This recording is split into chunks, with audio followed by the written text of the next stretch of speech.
Salam sejahtera saudara, berjumpa di hari Kamis 22 September tahun 2022 ini. Kami selalu berharap sukacita dari Tuhan terus memenuhi hati saudara sekalian, meski hidup yang dijalani tak selalu sehat ataupun senang.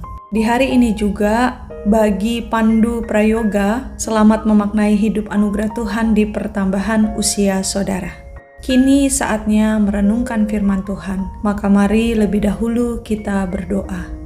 Padamu Tuhan kami percaya, sebab Engkau melengkapi dan membaharui kami selalu melalui firman-Mu. Maka jadikanlah kami pelaku firman-Mu yang setia, yang Engkau tuntun dalam hikmat-Mu senantiasa. Amin.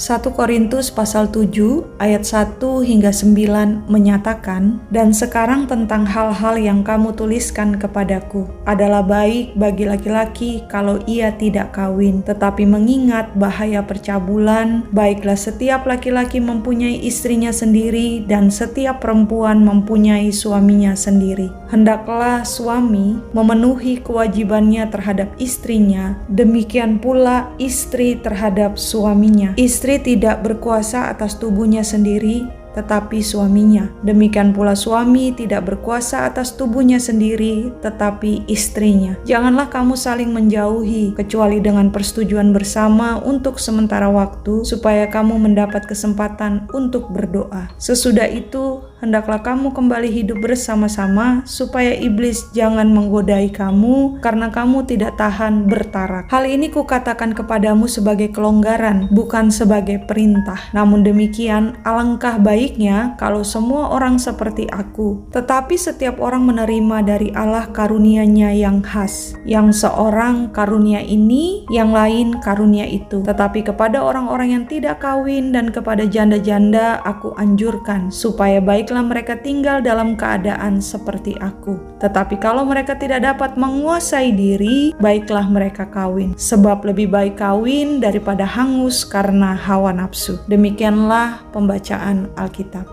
Saudara yang Kristus kasihi, aturan budaya atau sosial telah sukses membiasakan kita untuk berpikir bahwa kawin sebagai suatu keharusan. Maka dalam hidup ini tak lagi mengherankan kalau ada orang tua yang ketar-ketir menyaksikan anaknya yang tak kunjung juga kawin. Ada beragam asumsi yang muncul, pertanyaan kapan yang tak kunjung habis, hingga dijadikan bahan leluconan ketika ajang kumpul bersama. Tepatkah pola pikir yang demikian?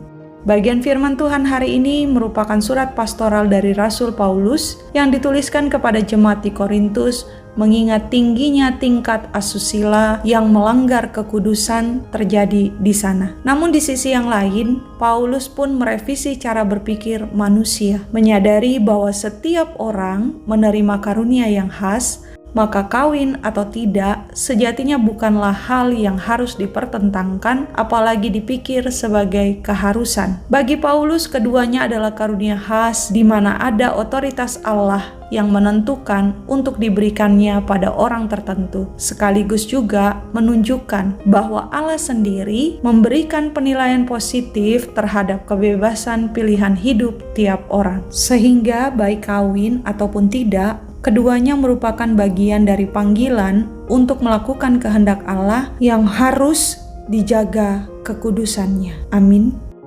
Mari kita berdoa. Kami memuji-Mu ya Tuhan dalam nafas hidup pemberian-Mu ini yang menolong kami memasuki hari ini dan melakukan rutinitas hidup kami. Dalam hikmat-Mu ya Tuhan, tuntunlah kami ini untuk mempergunakan tiap karunia khas yang Engkau anugerahkan pada diri kami ini sebagai sarana untuk membangun sesama, menghargai pilihan hidup masing-masing, dengan cara hidup mendatangkan damai sejahtera bagi sesama. Terpujilah Engkau ya Tuhan, di dalam Kristus Sang Firman yang hidup kami berdoa dan bersyukur. Amin. Semangat berutinitas, Tuhan beserta kita sekalian.